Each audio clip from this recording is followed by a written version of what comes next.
Church of the Brethren and Children's Disaster Services is one of my favorite partners. So I really enjoy working with all of you. 2 years ago, I came to a seminar very similar to this and spent a whole day here meeting new people and loved it. Last year, I was at a Church of the Brethren, the Childcare training. Me and two other co-workers, Autumn and Alicia, took that training. So we were in Frederick, Maryland for the 27-hour training, and we loved it. We really, really enjoyed ourselves. And then I'm back today. So anytime I can get up here, I love to come here. So thank you for inviting me and Christy.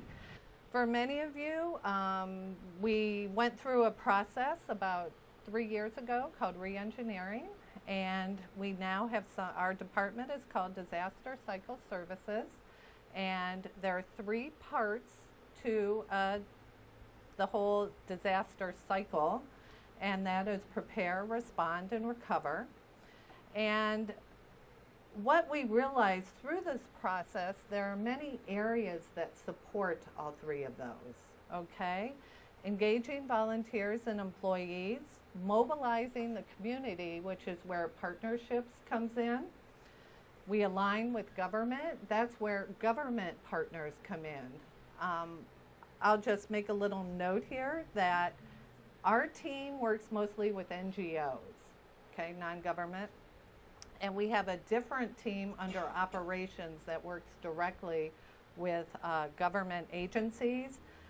We did have Virginia Mewborn, who was supposed to be here today. Unfortunately, she got deployed to Georgia and is running the operation down there. She was actually going to talk about that. Christy will have some information on that, so if you have questions about some of the government agencies, she'll be able to speak to that. Manage and share information. A lot of what we do at national headquarters is information. We disseminate it among our partners, among other organizations, among our operation on the ground. And then deploy material resources. Basically, that's the people and the stuff. We get volunteers out there and partners to help support operations. And the stuff is things like our cleanup kits, our hygiene kits, those types of things. Now, this is my favorite part, why we partner. So, we have 4 big reasons why we partner.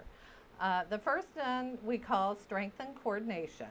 And over the years, we figured out, and I think this is a trend among all non-government agencies as well as government over the past, I'd say about 5 years, that we all work together better when we're together, okay? We can coordinate better versus doing our own things separately. In the old days of disaster, everybody kind of came in, did their own thing. Over the last 10 years, I would say that has changed dramatically, where we have figured out working together works a lot better. We have enhanced capacity, working with partners and communities with human and material resources. We increase each other's capacity. An example is for just North Carolina alone, we've had several organizations say, hey, we have 1,000 cleanup kits, but we don't have the way to get it out. So they call us and say, can you guys get it out? And we're like, yeah, give it to us and we'll get it out to the communities. So that's enhancing capacity. Increasing expertise. You are our expertise for childcare. We don't do childcare. Red Cross, our mission is sheltering and feeding.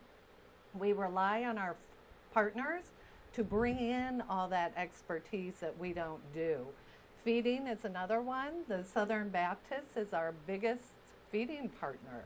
And then we rely on lots of local community partners to help us with feeding. And then extend reach and trust. We have partners such as the NAACP, Buddha Tzu Chi.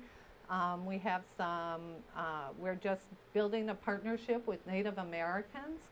All these are the expertise and the reach and trust. They know certain communities that we just aren't aware of. So it's through them that we're able also to work together and help those communities. So those are the 4 reasons why we partner.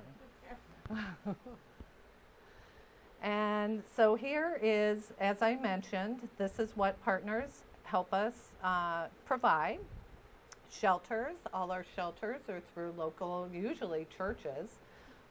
Food, as I mentioned, relief supplies, all these comfort kits and all the in-kind donations that come in.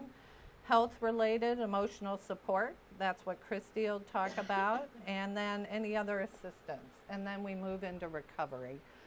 And there are organizations such as Jen here with, where is she here? She with Brethren Disaster Ministries that does rebuild and repair. So they're a partner in that area.